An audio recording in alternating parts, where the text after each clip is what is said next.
All right, this is State of Mind, my second one for today. Um, if you like what you see, please subscribe. You know I got to say that every Sunday because we're climbing up there, and it's the goal. It's getting close, man. Uh, so please subscribe. Hit that little thing right here. So today, what can I say about this incredible actor? I told him I was going to kiss his ass, and and I will, because here's what happened, and I'm not bullshitting here. Um, I went to look at his credits, and there's so many credits that I just said I'm not going to keep going because it was like this long. If it was credits, I've never seen that many credits.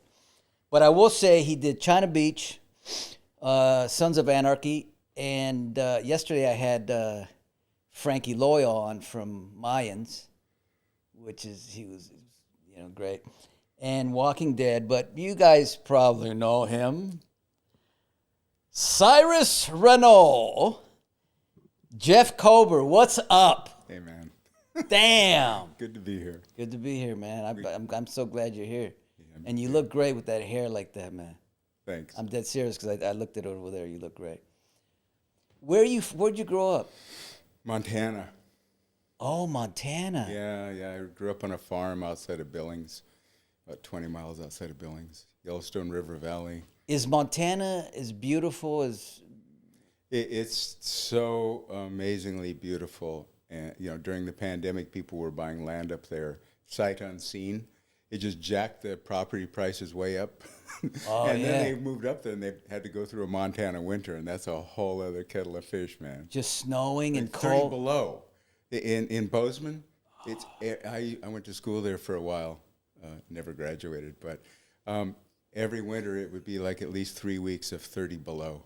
And 30 below? 30 below with wind. We didn't even have wind chill when I was a kid. That's how old I am. But it's a dry cold, so it's not like Chicago, where it's just like, Yeah, when I lived in I never left California, but I did all my children in New York. Mm-hmm. And that wind chill. Yeah, that's a whole other thing. I had to walk to work, and I said, what am I doing here? It's like somebody slapping you in the face. But I see pictures of I used to have, when I first started General Hospital, I used to have a picture of Montana. And it was just so beautiful, a lake with like a mountain. Mountains. Yeah, the mountains make me feel safe, when I see them there, because you can orient from them, and they're so solid. They're just there, And it's like visual proof and gravitational proof of life. It's right there. So. And then in the summer, must be just the... It's hot, man. Well, oh, it is hot? Days. Yes, it's the climate change, man. I mean, it gets hot, and you're up, around 4,000 feet, so there's not as much ozone between you and the sun, so you can get burned, especially when you're a white boy like me. And the last few summers I've been up there, it's been like really, really hot. It's been nasty. Like 95, 100, What about when'd you move to L.A.? 1978, autumn 1978. Long time. For acting? No. I didn't know that real people could be actors. I didn't know what. The first time I saw anyone act was I played trombone in college at the University of Montana in Missoula, and they needed a trombone in the pit orchestra of Fiddler on the Roof. Right. And J.K. Simmons. Oh! He was the conductor. His father was the head of the music school, and he got a master's in conducting, so that's why he was able to do that in Whiplash. Yeah. But he was the conductor, and I played trombone, and I watched these people on stage, and it was like, they were feeling things, and they were talking to each other, and everyone's attention was on them, and it was like life being lived out, and I was so shut down. It was like black and white over here and, Technicolor over there. Yeah. So. But you I were. still didn't know, but then I was. How good was he then, J.K.? Oh, he was good, but he was tough. He had more hair, but he was tough. I dropped my mute one night in the really quiet part of the play, so that wasn't good. Oh, really? And I got some daggers thrown at me. Yeah, but no, he was. Really And how old were you at that time? I was like 22, because I went to college for a while, then went off and did strange things, and then worked my way back in. So I was like 22, 23, somewhere around there. When you started acting? Well, no, I started acting because I came to L.A. I followed an actress down here. She wanted to be an actress, and I was just a bum, man, and I got in a rock band for a short while. You played bass guitar? Yeah, because Somebody told me I should play bass guitar. Oh yeah, bass is good. Bass is fun. You like George Benson? Yeah, he's badass on that, right? Bass. Well, George Benson he's a guitar player. Yeah. More jazz. Yeah. On Broadway. Yeah, all that. Yeah.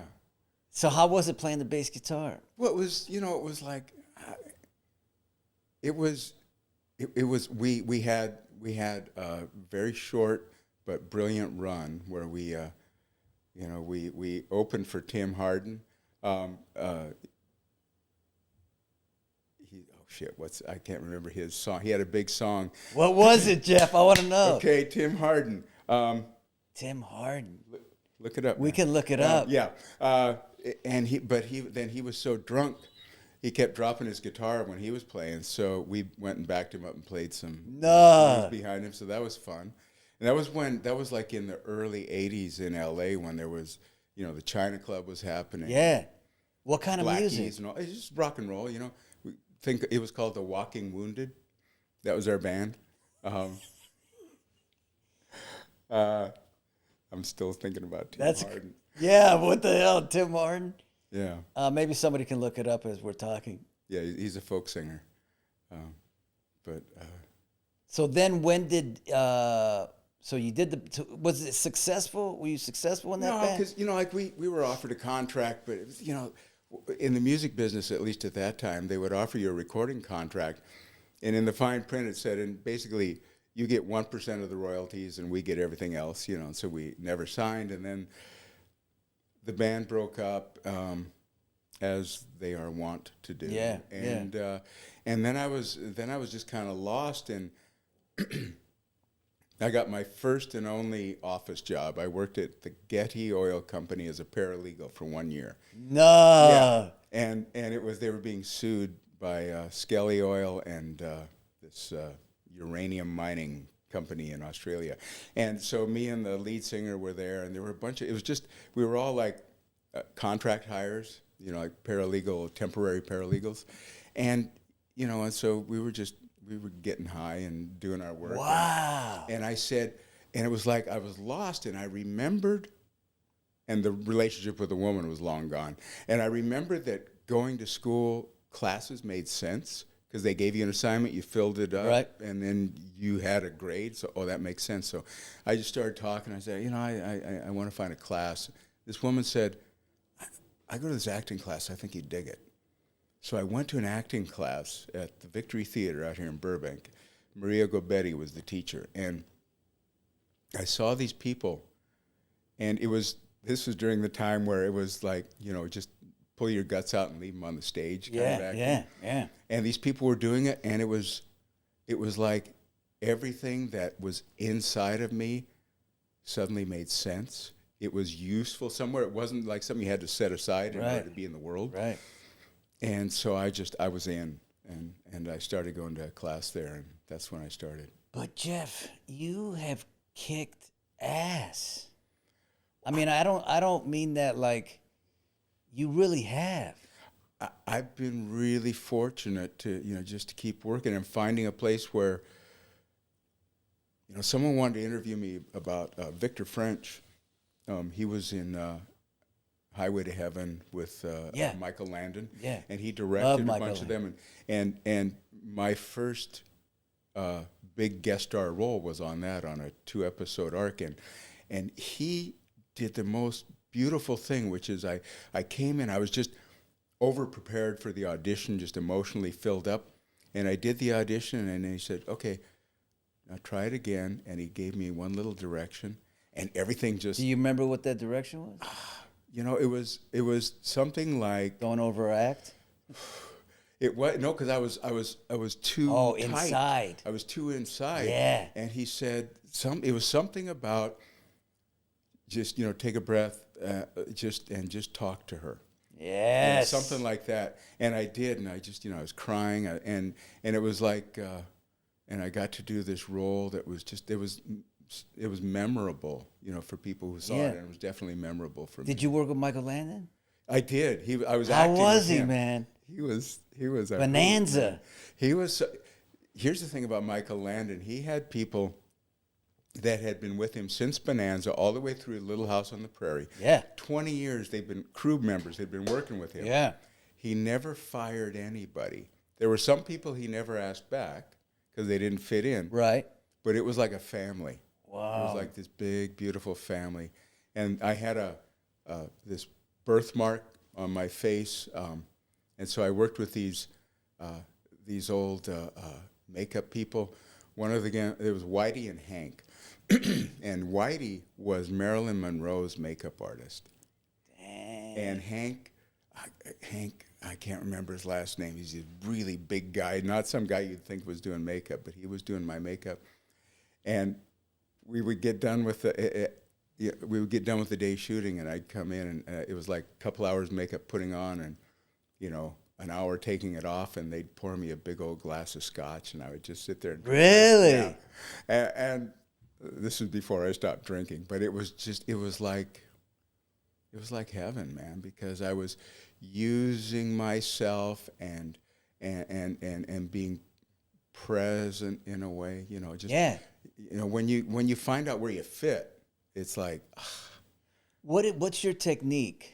Because I come from the actor student, the method. I personalize everything. I use my real life, put it into my. I learned how to use my real life, but it's the other branch, the Meisner. Meisner, yes. So repetition, and then after Maria, I went to the guy who was her teacher, who studied with Meisner. His name was Ed K. Martin, and it was about repetition exercises. He ran Wisdom Bridge in Chicago. He was the head of UCLA theater for a while. But he was just, oh my God, he was just this big, powerful guy. And he would, I was in one scene with this guy, Alex Downs, and we were about to start the scene, and Alex opened his mouth, and before a word even came out, Ed said, "Stop! You weren't ready to speak." And then he talked to us for 20 minutes and said, "Get up." And we never even got to act that night because this guy would go to plays and he would sit front row center. And if they weren't telling the truth in the first 10 minutes, we'd get up and leave the theater. And I saw it one night where the people on stage literally stopped because he was like, "Oh, Jesus, he's going out. Jeff, I'm that way. I've worked with a lot of young actors and I helped them out. I can hear the truth. You're the same way, right? You hear bad acting. You can hear real quick, and it's like nails on a chalkboard. Yeah. And I think the better teacher you are, the louder it is.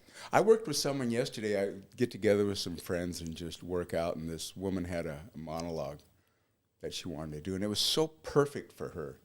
It was from Marriage Story, and she got up on stage and was talking to an imaginary person out here, and she's kind of yelling it. And then she yelled it again. And then I said, "Jocelyn, just stand up here." And I gave her two directions. I said, "Just talk to Jocelyn. And what would this be like if it were a comedy?" She said, "You want me to play it as a comedy?" I said, "No, but there might be some humor in it." And so she just opened her mouth and started talking to Jocelyn. It was like, there you go. Yeah. It was like, oh, I can sit and watch this woman talk now for the next however long, because there's a reality there. There's a flow going on. I won't say the actress's name because I may get in trouble, but she was Meisner, and she always had a problem with the dialogue, man. Always. This dialogue. And I said, what, why? And I'm not saying that's just Meisner people would do that. Oh. But I just personalize everything. So I don't care if it's bad dialogue. I just say it because I'm going to. There's a reason I'm saying yes. it. Yeah. But no, I said she. But it was like, I said, if you could just get out of yourself, you wouldn't have to complain all the time. Well, see, that's a misuse of Meisner, because Meisner. Yeah, tell me. The whole point of Meisner, number one, is just to be present in the moment. It's behaving truthfully under imaginary circumstances. And what Ed always said was, all life exists in the other person. So that I don't have any attention in here. I get grounded in here, and then I talk to you. Yeah. And depending on my emotional need in the scene, my intention, it's going to come out a different way. And if you're getting it, I'm going to go one way. If you're not getting it, I'm going to go another way. But you're going to determine how I say it, watching you. So if I get off of you, then I'm in trouble. If I get scared and go into my head to try to figure out what to do, I'm in trouble. But if I get scared and go to you, or if I get off and go to you, you're always going to, and then I just start from zero. I'm just going to start talking, right. and That's then it's right. going to go where it goes. I think I do both. Yeah. Well, in that job, we have to, don't? I mean, you got to just like whatever works. Yeah. Yeah. So I think I do both. Did you ever work with Cynthia Walters on Lost? No. You didn't? No, I was just on it for a minute. Yeah. Oh, she's great. You get to work with her a lot now, yeah, right? She's my chick, man. Oh, man. 2 years in a story that, when it was first told to me, I said, this ain't gonna work, because I ain't playing this cowboy, Hi, I'm Mike. And I said to Cynthia, I said, look, this is probably gonna last 6 months. It's just not gonna end, so let's just have fun. And here we are, like 2 years later. That's amazing. It's been great. She's wonderful. She has vulnerability. Oh, and she's like one of the most generous people I've ever met, acting-wise. Just to watch her, she's just so. Since we're gonna go here on GH, we might as well talk about it. You came on as a bad guy. You won an Emmy last year, right? Am I right? This year, yeah. This year, yeah. This year. Yeah, 4 last year. Yeah. For a bad guy, you're not only a great actor, but you're popular and you win an Emmy. I mean, I've been on the show, as you know, a long time, 30 years. That don't happen. Doesn't happen. Oh, wow. No, it doesn't. Not as a bad guy, also popular, and wins an Emmy. Here's why. Yes. It was like a 6-week job. They brought me in for some plot line. Then they said, we're having fun with you. You want to stick around? I said, yeah, sure. So they made me Laura's half-brother. Right.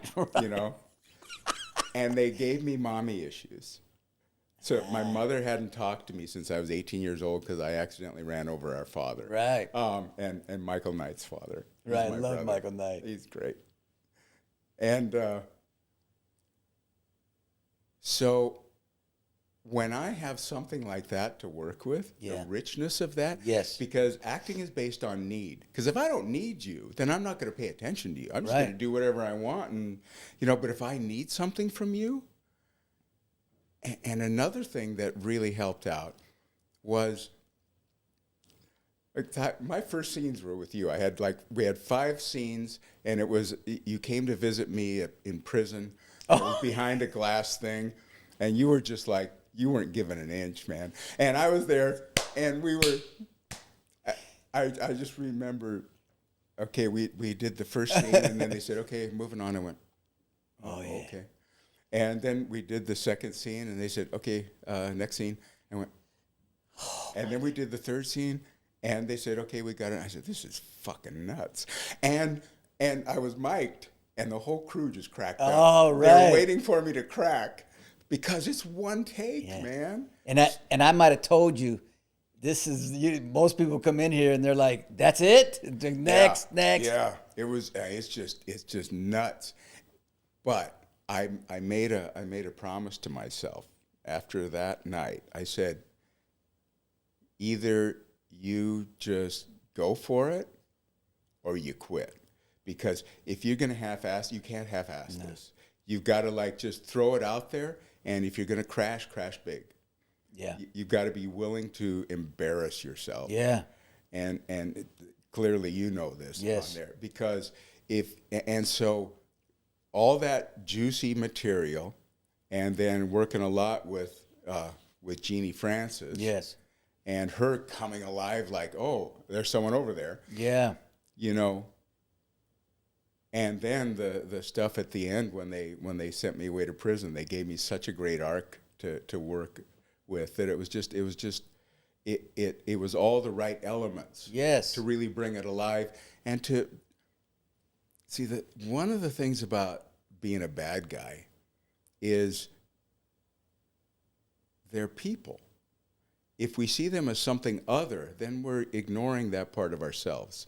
And everyone's doing something from their own need. Unless you're a sociopath, then that's a different, that's a different thing. But most people doing bad things are not thinking of themselves as I'm doing bad things. Yeah. And so I wanted people to feel the truth of this guy and have compassion and judge him. Yeah, and they have to give you that though. Yeah. In the material. Yeah. Some guys they've got to give you that. Yeah. Well, do they? They don't have to, but if you don't get it and you're just one note in the writing, you can add your own flair, but you ain't gonna last too long. No, you have to. But I think, and I don't know, you could tell me better than I could tell it. It seems like if you're taking it in a certain direction, they go like, oh, let's build on that. Yeah. Because they're having to write so much. I'm in awe of the amount of stuff that those guys have to write. Yeah.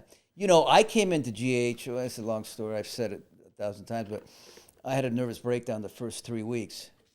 And then I quit, and then I came back. And my character made your character look like the Wizard of Oz. It was like he had a 16-year-old girl, gave her drugs, made her strip. It wouldn't work now, bro.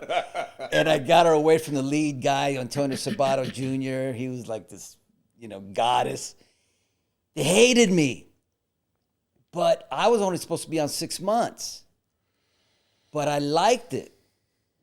And then I said, I'm going to turn it. So I think this is what you're trying to say. I changed my choices.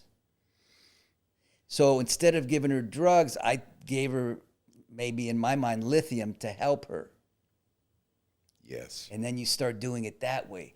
If you change your choices, you could change it. But boy, it's not an easy thing to do.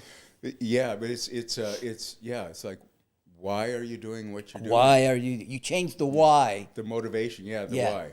Yeah. Yeah. And you did China Beach. I mean, I ain't going to go down the line, but how was China Beach? Oh, it's fantastic. I was so shut down for so long. I had this tragedy in my teenage years that just shut me down. What happened? I was in a car accident and a boy died, and I wasn't charged with anything. I wasn't speeding, nothing. But a little kid ran out in front of me, and he was a friend of mine. Oh, Jeff. And so I didn't even I wasn't even able to talk about this till a few years ago. But I really thought, I was a murderer, and I wasn't worthy of life, let alone happiness. But I didn't know how to kill myself. So everything was holy moly held inside. And then I came and that acting was like, oh, it's a window out. And I started getting some therapy and started, getting a little bit more. And China Beach was just that was like 86. I'd gotten my first big gig in like 85. And so it was a guy who had seen way too much. He was like 1,000-yard stare. And it was written that way. And that's who I was, man. I was like, I wasn't fit for society. I could just barely talk, and they wrote that character, and I you must have nailed it. And I had the flu when I went in. I could barely talk. I said, sorry about my voice. They said, no, we love it. We love it. You know, so it was using what I was in a situation where it really fit. Yeah. You know, and I've been blessed with that throughout, to where I finally was able to, you know, just continuing to do the work emotionally and then spiritually, to just keep opening up, to where today I can, you know, I can take from all of that, but I'm not controlled by any of that. Yeah. You know, because I've cleared myself of the, you know, the blocks and the trauma and all of that. You know, I'm in the same place you are, because I think we talked about it when we talked in the hall, but we had a nice talk. The first time probably I worked with you, I was a different guy than I am now. I don't know if you've noticed. Yeah, absolutely. Yeah. And it's kind of, you know, what happened to me in the pandemic changed me. I think we worked before the pandemic. Yeah, we did. Yeah. See? Yeah. So I was the other guy. And then Yeah, you were held back. tight, Yeah, tight. tight and darker. Darker, yeah. Yeah. Which for the character kind of works. I mean, especially early on when I was real dark. But my life is not as happy. No. No, and you know, and then when you go through stuff, you break away from that. Now I know what joy is. I've never known what joy was.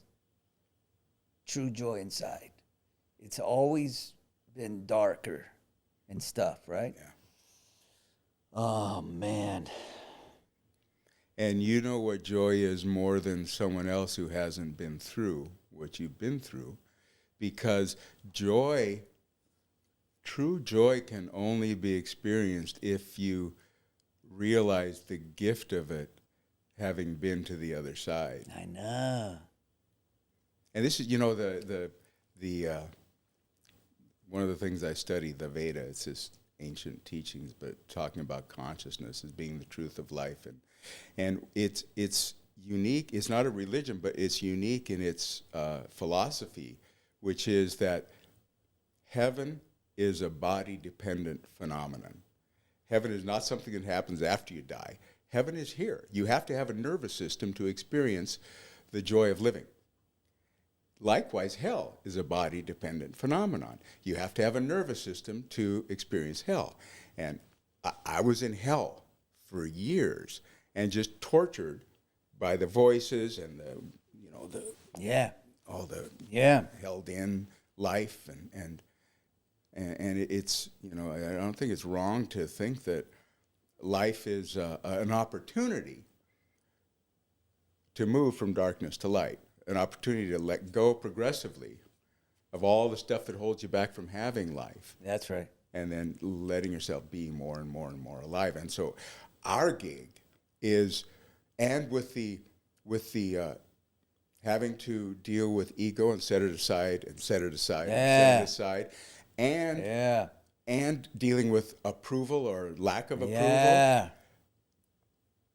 It's one of the most brilliant spiritual paths you can imagine. That you couldn't come up with one that had more opportunity for spiritual growth, for truth. Yeah, and I think one thing that and I think we've also discussed this, but when I stopped caring what people think, that weight off my back is amazing.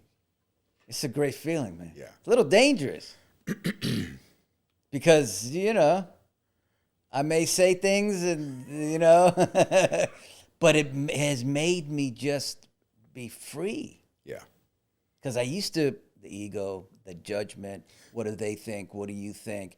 You know, even now, I'm just talking. I don't, maybe years ago I would have been thinking, what does Jeff think of what I just said or what? Exactly, yeah, and just feeding on How yourself. were you in that way? Were you always somebody who didn't care what people think, or? No. And I don't know if there are any actors who actually are that. I mean, who gets into this unless they I don't know if it's because you need approval or because you need to matter.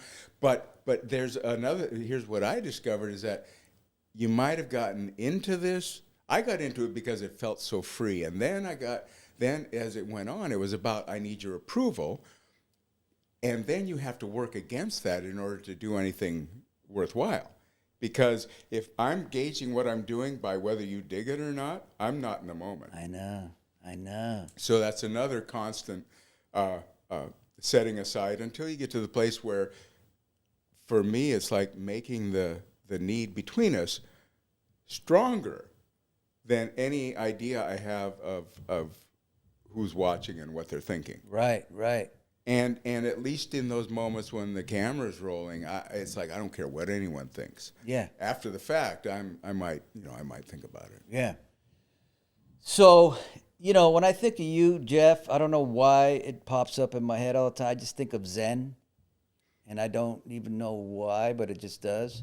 And I want to get into some mental health, but before I do that, I just want to get into a quote that I wrote down. I'm not going to be able to say it as well as you say it or wrote it, but I just want to get this across. It's a beautiful quote. To become mindfully aware of our surroundings is to bring our thinking back to our present moment reality and to the possibility of some semblance of serenity in the face of circumstances outside our ability to control. Beautiful. Oh, you wrote did that, I say right? that? Yeah. It's pretty good. It's beautiful. What does that mean? What does that mean to you? It means, I heard someone say this yesterday. He said, you can look at the past and the future, just don't stare at it. Isn't that great? That's badass. Oh, man. So the intellect is the loudest voice in the room. Yes. And we make the mistake of being defined by it. Mm-hmm. In fact, it's about 1% of mind. The rest is space. The rest is quiet, right? Is emptiness or fullness, as the case may be. Mm-hmm. When I am thinking about, like if you're speaking to me and I'm thinking about what I'm going to say as soon as you stop talking, I'm not with you. Mm-hmm. If I'm doing the dishes and I'm thinking about what I need to do next, I'm not here. And I'm missing the only place where the joy of living exists. Exactly. Which is in this moment. In the moment, and right. There's only one moment. Yeah. And it's here. Here. So if I am thinking about something else, that means I'm not bringing myself here, and so I don't have the capacity to be alive. And what we all look for is that experience of, I'm in the right place, I'm doing the right thing, I'm there. Yeah. It's okayness. Now, the Sanskrit word for this is ananda. It says bliss. And bliss is a really interesting concept because it's not like euphoria. It's not joy. Bliss is the feeling of contentedness with exactly what I am, exactly what is, exactly where I am. Mm-hmm. Where everything's okay and, oh, that's what's next, and, oh, this is happening now. And that's what we all look for. Yeah. And we're looking for it somewhere other than where we are. Right. The only place it is where we are. Yeah, exactly. So the work of, and I don't practice Zen, but the mindfulness is absolutely something that I do practice, but it's about getting here in order to experience, it's that bliss is not something I have to build. It's something that I have to let go of everything that isn't that so that I can be in it, because it's the truth of what I am, according to the teachings of the ancients. Bliss is the very nature of what I am, the truth of what I am, beyond all ego, beyond all thought, beyond all identification with age or success or gender or any of that. Bliss is what I am. It's the very truth of what I am. And if I could let go of all my issues and all my ideas, that's where I would be. And if you did all that, that's where you would be. And together, that's where we would be. So when we feel really comfortable with someone, it's, we've we're experiencing ourselves as being safe enough to let go of all our concerns and to just be present, bliss with bliss, consciousness with consciousness, life with life, Yeah. love with love. Yeah. And that's what we're all seeking. So it's to look for happiness in my thinking is like there's an old story of there's a drunk under a street light, and a friend drives by and sees him, and he stops and says, "Okay, man." He says, "Yeah, I lost my keys." And the guy says, "Well, you lost them here?" He says, No, I lost them up there, but there's better light here." You know, it's like, you got to get on the right corner. Right. You're going to find your keys. Right. So that's here. Yeah. So that's what that means. So I want to say that we're both in bliss right now. Well, what we're actually, and what I would say is, yes, and that, so bliss is a state of pure being, Okay. and then there is activity. Okay. Like there's the ocean of pure being, and then there's a wave of activity. I'm Okay. a wave of activity, you're a wave Yeah. of activity. And together we're having a synchronous experience of activity, which is the joy of living. Okay. So it's bliss on the move. Wow. Yeah. And so spiritual work, meditation, all of that is about getting grounded in that underlying truth so that when you come out into activity, you're behaving from that rather than from your thinking. Yes. And then if approval needs or anything are happening, you just go, okay, thanks for sharing. And you just Yeah. go on and do your work. Because this isn't me. It's just a voice up there. That It's I the don't have to thoughts that listen kill to. you. Yeah, yeah. Going through anxiety or depression. So it's the thoughts that it's that movie in your head that just makes it 20 times worse. Yeah. If you can let go of that. If you let go of that and have the connectedness here, and then eventually the identification here with that truth, because what the nervous system is always looking for is a place of solid safety, just safety. Because if you're safe, then the anxiety can ebb. But life is changing all the time. Our bodies are changing all the time. Our thoughts are changing all the time. Spirit, they call it the ground state. That's what meditation is about, getting in touch with the ground state. It never moves. It's always the same thing. Right. And if I'm identified as that, the world can go to hell in a handbasket, and I can say, okay, next. Nelson Mandela was in prison for 28 years. Yeah, I know, man. And he came out, and it was as if he had gone in the day before. Yes. Now, inside, I'm sure there was a lot of marks, but it was like he was the same man coming out as he was going in, Right. at the place that mattered to him. Exactly. Because the outside was so awful. I never talked to Mr. Mandela, but this is my assumption. Yeah. The outside was so awful that he was forced to know himself even more deeply spiritually. And those of us who have gone through, same thing. Same thing. Yeah. It's like Eckhart Tolle said, why is it that you have one guy in prison pulling his hair out, hitting the walls, and in the cell next to him, the guy's painting? Wow. Because it's state of mind. State of mind. All right, listen, Jeff, you're a big star, and I don't want to keep you any longer. I will say one thing, because this has been a great talk. I'll say it at the end. But I will say Cyrus Renault was the hardest name to say for a lot of us. And I would finally say, you know what? I'm just going to say one or the other.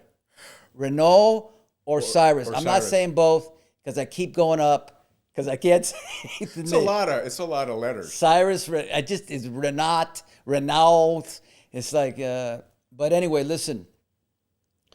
This is kind of what I thought it was going to be, because Jeff is that I just knew that today he was going to be the teacher and I was going to be the student, and I just listened to him, and it's amazing the things that he said, and I just really appreciate it, man.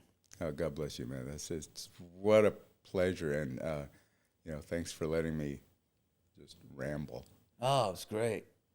It was beyond Great. Thank you. Thank you, man. State of Mind. We'll see you next Sunday with, I don't know who.